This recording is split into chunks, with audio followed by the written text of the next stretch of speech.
राघव जी, आप बीजेपी से इतना डरते क्यों? आप मोदी जी से सवाल उठाने से डरते क्यों हैं? जब अरविंद केजरीवाल जी गिरफ्तार हुए थे, हम सब सड़कों पे खड़े होकर लड़ रहे हैं, पुलिस हम पे लाठियां चढ़ा रही, आप तब लंदन में। सीईसी के खिलाफ प्रस्ताव आता है, आप साइन नहीं करते। पश्चिम बंगाल में लोगों के वोट के अधिकार छीने जा रहे हैं। दिल्ली में हम लोगों ने देखा किस तरीके से चुनाव आयोग का दुरुपयोग हुआ। आप खामोश रहते हो, नहीं बोलते हो, मोदी के खिलाफ आवाज नहीं निकालते हो। तो इसका मतलब आप वो बातें करना चाहते हैं जिनसे मोदी जी खुश रहें, जिनसे मोदी जी नाराज ना हो। पद के लिए इतनी लालसा है राघव चड्ढा जी में कि अगर पद से उनको किसी और को जिम्मेदारी दे दी जाएगी तो वो इस तरीके से बिहेव करेंगे।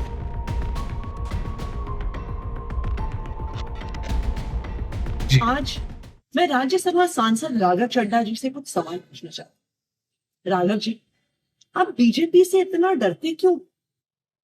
आप बीजेपी से सवाल उठाने से डरते क्यों हैं? आप मोदी जी से सवाल उठाने से डरते क्यों हैं?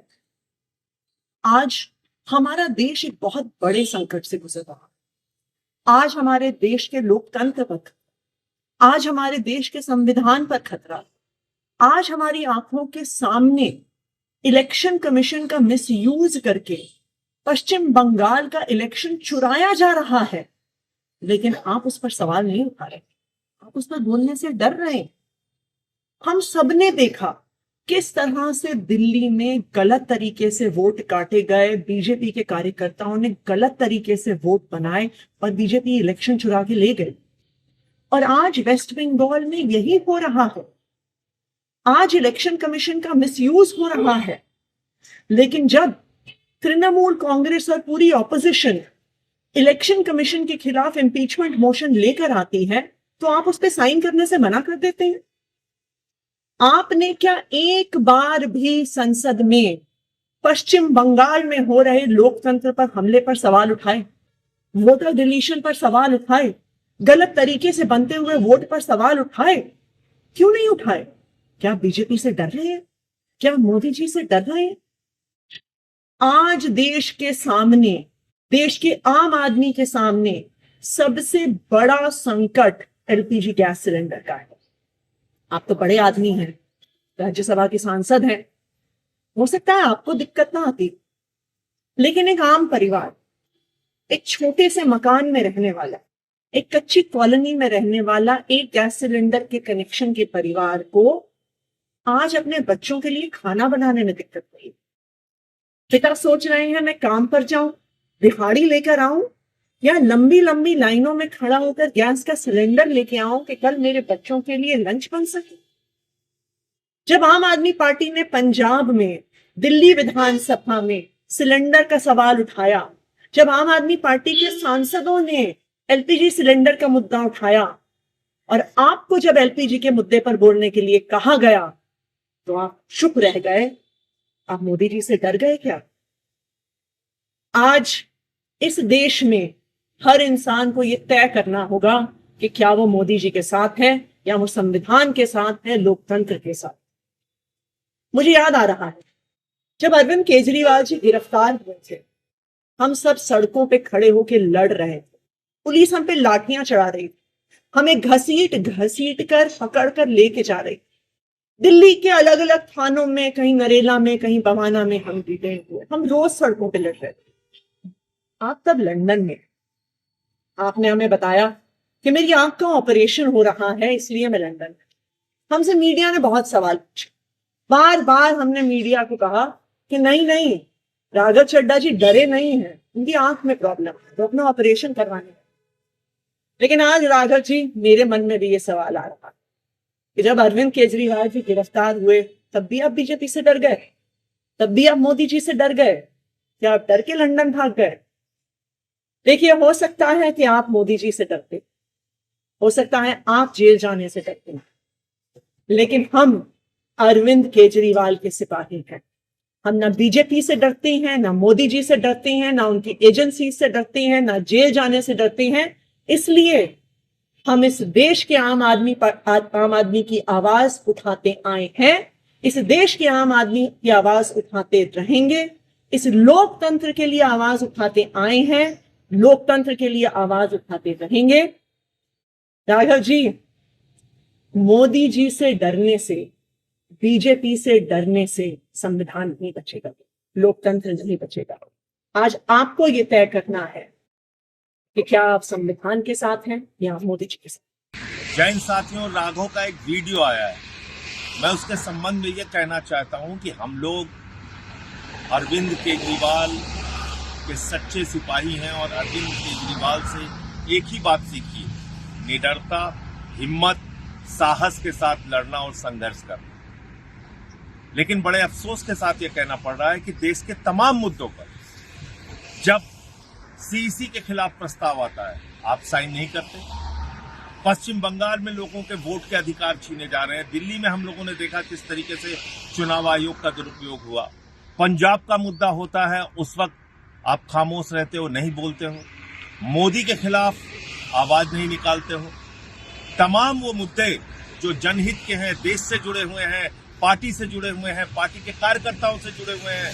गुजरात में पार्टी के कार्यकर्ताओं को पीटा जाता है, मारा जाता है, उस पर नहीं बोलते। पंजाब के तमाम अधिकारों को छीनने का काम केंद्र सरकार और मोदी सरकार करती है, उस पर नहीं बोलते। तो ये बहुत सारे मुद्दों पर वॉकआउट करने का मामला आता है, उस समय वॉकआउट नहीं करते। तो ये तमाम चीजें हैं जिसका जवाब देश आपसे चाहता है, लोग आपसे चाहते हैं। जय हिंद। पार्टी का प्रोरोगेटिव है ये तो कि किसको किस पद के ऊपर जिम्मेदारी देनी है, और सिर्फ इतना ही पार्टी ने बदलाव किया कि पहले कोई और उस पद पे था, फिर उस पर राघव जी उस पद पे आए और अब उनकी जगह जिम्मेदारी किसी और को दे दी गई है। तो मुझे लगता है कि पहले तो ये बात ही उनका जो दावा है यही गलत है। सांसद के तौर पे वो जो बात करना चाहते हैं अपनी संसद के अंदर करें। पार्टी के पास बहुत लिमिटेड टाइम होता है, पार्टी के पास 15-20 मिनट किसी मुद्दे के ऊपर होता है। अब उसमें या तो हम देश के लोकतांत्रिक अधिकारों के बारे में लड़ाई लड़ सकते हैं, या तो हम जो वोटिंग का अधिकार छीना जा रहा है, सीईसी को कॉम्प्रोमाइज़ किया जा रहा है, जो लोगों से बोलने का फ्रीडम ऑफ स्पीच जो छीना जा रहा है अधिकार, उस पर बात कर सकते हैं। 500 रुपये में 1 किलो गैस मिल रही है देश में, उसके ऊपर बात कर सकते हैं। और या फिर कोई ऐसे मुद्दों के ऊपर बात कर सकते हैं जिस पे मोदी जी को कोई परेशानी ना हो, कोई तकलीफ ना हो, वो खुश रहें। तो हम अगर इनमें से चूज़ करना हो तो आम आदमी पार्टी हमेशा देश के मुद्दे को चूज़ करेगी। मोदी जी की आंख में आंख डाल के हम आम आदमी के हक की बात कर सकते हैं, ये आम आदमी पार्टी की पहचान है। तो मुझे तो लगता है कि ये आपको उनसे पूछना चाहिए कि वो पंजाब से सांसद हैं, पंजाब का हज़ारों करोड़ रुपया जो केंद्र सरकार ने रोक रखा है, उसके बारे में कभी सवाल क्यों नहीं उठाया। वो एक सांसद है आम आदमी पार्टी के, उन्होंने इस बारे में सवाल क्यों नहीं उठाया कि दिल्ली के अंदर 500 रुपये में गैस मिल रही है आज 1 किलो।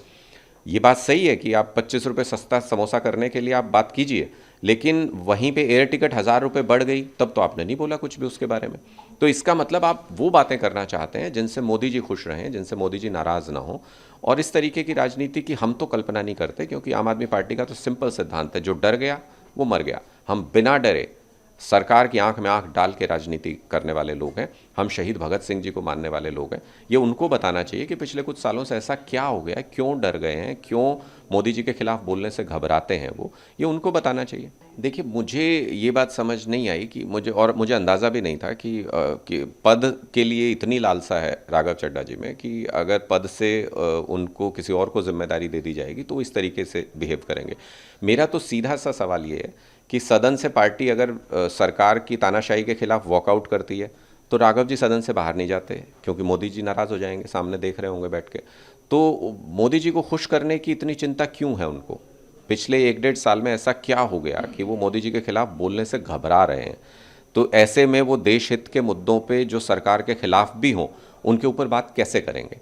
देश के जो असली मुद्दे हैं आज के दिन में, जो आज के दिन में महंगाई इतनी बढ़ रही है, भ्रष्टाचार इतना बढ़ रहा है, जिस तरीके से लोकतांत्रिक अधिकार छीने जा रहे हैं। पश्चिम बंगाल के मुद्दे पे प्रस्ताव आया सीईसी के खिलाफ, उस पर साइन करने को कहा तो वो उन्होंने साइन ही नहीं किए उस पर, पार्टी ने उनको साइन करने को कहा। तो मुझे लगता है कि ऐसी स्थिति में जवाबदेही उनकी बनती है कि देश हित के मुद्दों पे, जो देश के लिए ख़ास मुद्दे हैं, उनके ऊपर बोलने से वो क्यों घबरा रहे हैं, मोदी जी को क्यों खुश करना चाहते हैं। कपल है आम आदमी के नाम पर लूटा, फिर माल के बंटवारे में आपस में लड़ पड़े। कहानी बस इतनी नहीं है, जिसके मुंह में जुबान और पीठ में रीढ़ है, उनका केजरीवाल के यहाँ टिकना मुश्किल नहीं है। रीढ़ वहीन कमीशन खोर भ्रष्टाचारी कीड़े रह सकते हैं केजरीवाल के। देखिए, मुझे लगता है कि इनको तो वाहियात बातें बोलने की आदत है, इनको इनके अपने शब्दों पे कोई कंट्रोल तो है नहीं।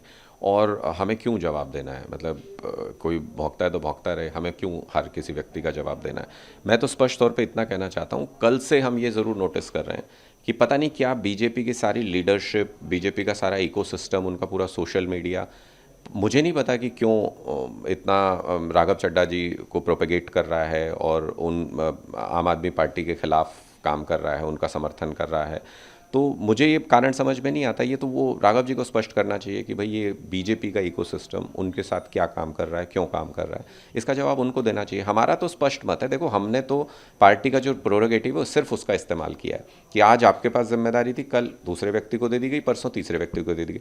ना आम आदमी पार्टी में लोगों को पद की ऐसी लालसा होती। मैं तो पहली बार देख रहा हूँ कि इतनी, मैं हैरान हूँ राघव जी का ये व्यवहार देख के कि भाई एक पद, जिम्मेदारी अगर किसी और को दे दी गई तो आप इस हद तक बौखलाहट, इस तरीके से आप बात करेंगे, तो ये हमको भी थोड़ा बहुत आश्चर्य में डालता है। लेकिन स्पष्ट बात है, हम केजरीवाल के सिपाही हैं, निडर लोग हैं, लड़ते हैं हम सरकार की आंख में आंख डाल के। अगर कोई वो नहीं कर सकता है तो फिर वो इस बात का उनको रोना नहीं रोना चाहिए कि भाई उनको ये नहीं मिल रहा है, उनको वो नहीं मिल रहा है।